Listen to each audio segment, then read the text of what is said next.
Bonjour bien-aimés dans le Seigneur, c'est vendredi et je suis dans la joie de commencer le nouveau livre avec vous. C'est un privilège que le Seigneur nous a donné de lire les Écritures, d'étudier les Écritures, de sonder les Écritures. Et ce matin, nous voulons commencer le livre de 1 Pierre. 1 Pierre, le chapitre 1, versets 1 à 10. Nous sommes toujours sur le Nouveau Testament. 1 Pierre, c'est dans le Nouveau Testament, juste après le livre de... Pour ceux qui ont l'habitude de lire la Bible, juste après le livre de Jacques. Alors nous lisons 1 Pierre chapitre 1, versets 1 à 10.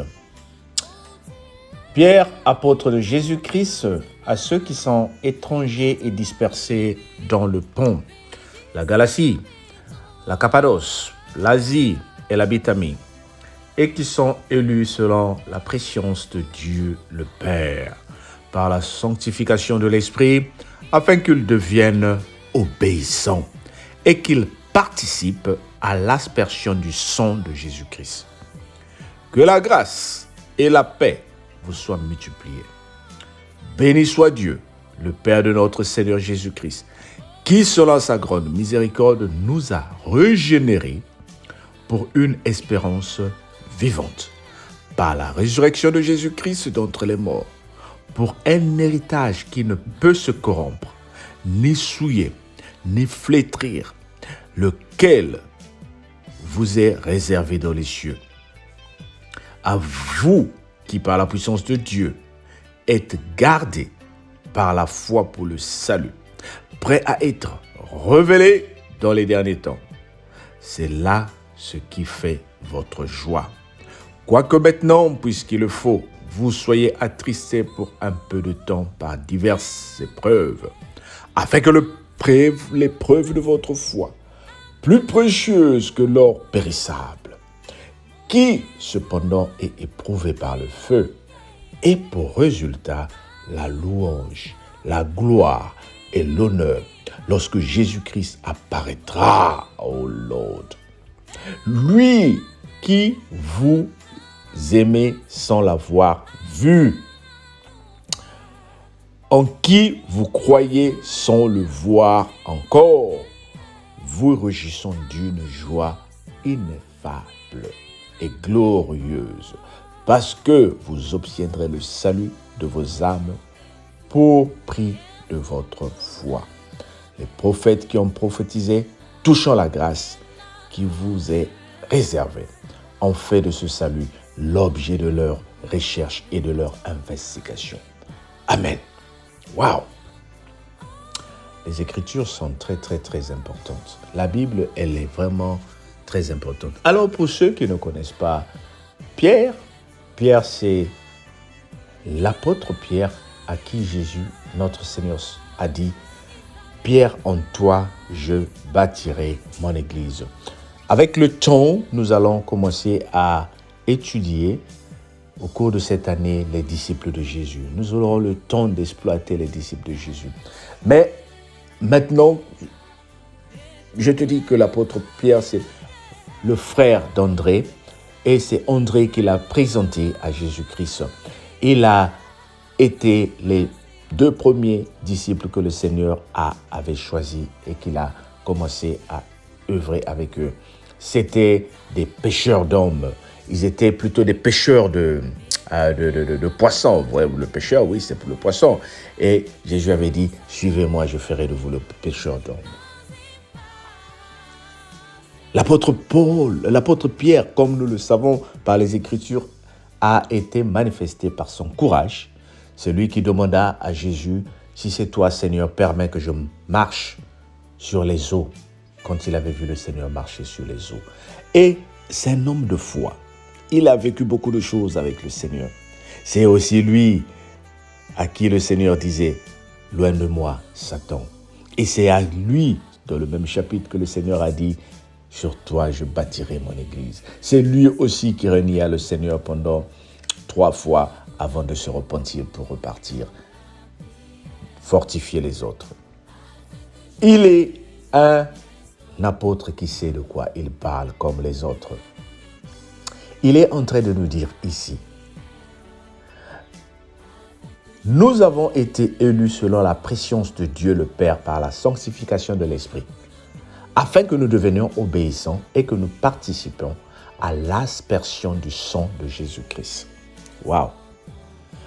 Tu as été appelé dans le Seigneur pour participer à l'aspersion du sang de Jésus-Christ. Il faut que toi et moi, nous soyons les ambassadeurs de Jésus-Christ dans notre milieu, au travail, à l'école, dans la famille, dans le quartier, partout où nous sommes. Tu dois être à mesure de partager le nom de Jésus-Christ.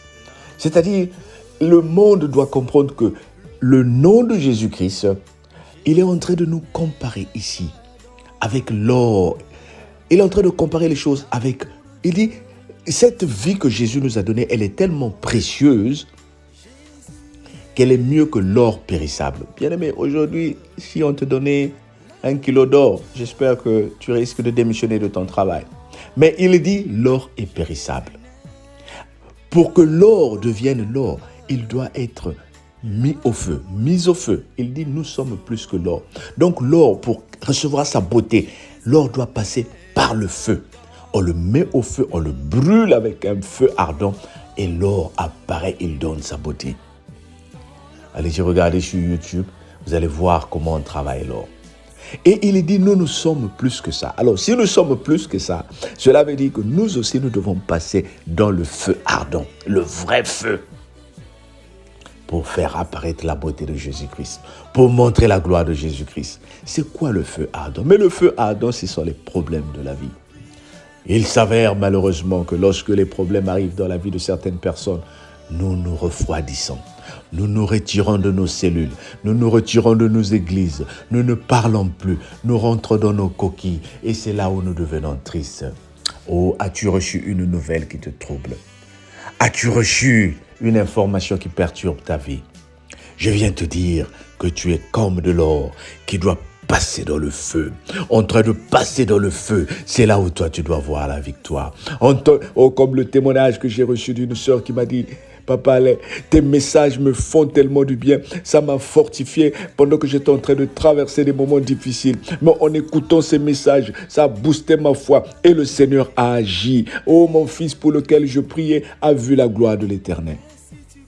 Bien-aimé, c'est de ça qu'il s'agit. C'est-à-dire, lorsque des problèmes arrivent dans ta vie, lorsque la persécution arrive, lorsque le malheur arrive, lorsque le refus arrive, vois que le Seigneur est en train de te comparer alors que tu dois rentrer dans le feu. Il faut que tu brûles, il faut que tu souffres, il faut que tu sois malade, il faut que tu vives le rejet, il faut que tu vives les accusations. Ce sont des chaleurs, c'est la brûlure qu'on est en train de mettre sur toi. Parce qu'on sait, il faut que tu brûles.